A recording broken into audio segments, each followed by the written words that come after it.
shiur is dedicated L'Zecher Nishmas Rachaleya Bas Reb Chaim Tzvi.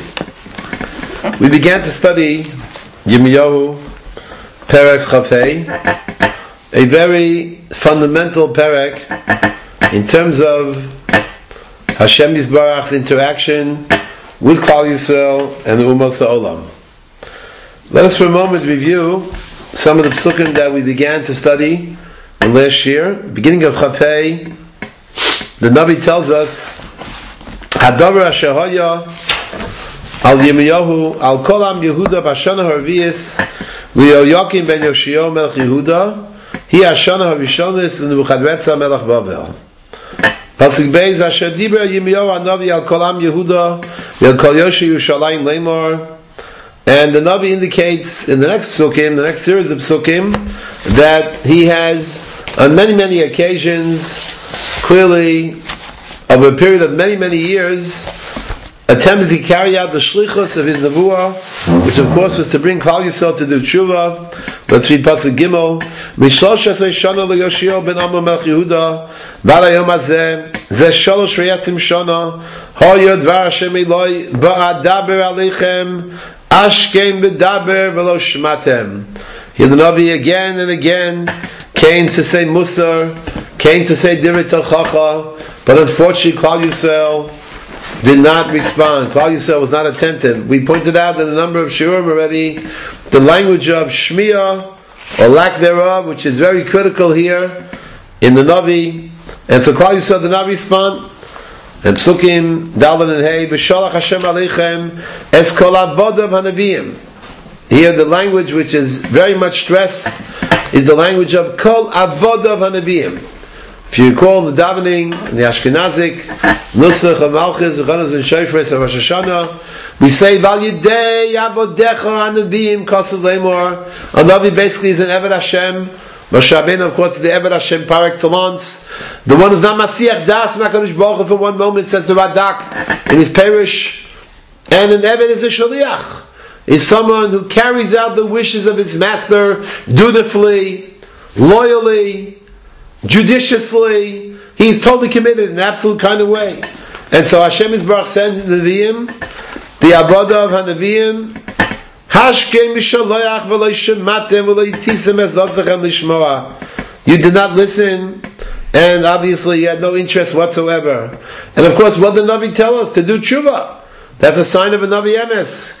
As we've also mentioned in the past, in Pasuk Hey, Lemor, Shuvana ish midarko hara u'miroyam al leichem u'shvu al adam asher nasan Hashem lachem v'lav v'seichem l'midaylam v'ad olam. Our stay in Eretz Yisrael is directly predicated upon tshuva and upon commitment to Hashem Yisbarach. And Vav says, "V'al tilchu acharei elim achayim li'avdam u'lishtachar v'Yisrael." Do not go after other gods, to worship them, to bow down. Don't provoke me and I won't harm you. And of course our reaction, Pasuk Zayin,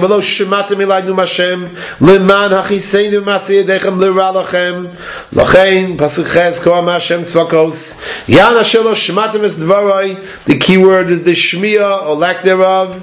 Pasuk Tes, Hineni Sholech, V'lokachti is called Mishpachos Safon Yom Hashem, V'yal Nebuchadnezzar Melech Bavel Avdi. And here, in a very striking pasuk, Nebuchadnezzar is also called Avdi. He's also called the servant of Hashem Yisbarach. And unquestionably, Nebuchadnezzar, or as articulated here in the Tanakh, Nebuchadnezzar is still the Eved Hashem. Just as the Navi Emes is a Shiach Hashem to get Tochacha to Klal Yisrael, that we should carry out the Ratzon Hashem, but the Navi apparently is contrasting the two types of avodim. If we don't carry out the Ratzon Hashem as articulated by the Via Emes, then Chas v'Shalom we will carry out the Ratzon Hashem as articulated through other kinds of avodim, namely Nebuchadnezzar, who's also described as Avdi, also described as an Eved of Hashem Yisbarach, a totally different type of Eved. Not an Eved whose design is to arouse Klal Yisrael to tshuva and in effect make sure that we remain planted in Eretz Yisrael, but an Eved whose design is of an evil, sinister nature, to destroy and to literally lay waste and despoil. And that's what the Navi speaks of. If you don't listen to those avodim, chas v'shalom, you will be at the beck and call of other avodim.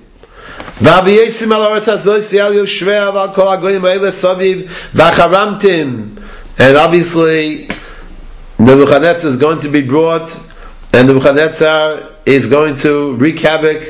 There'll be desolation and perpetual ruins. The situation will be one of terrible, terrible disaster.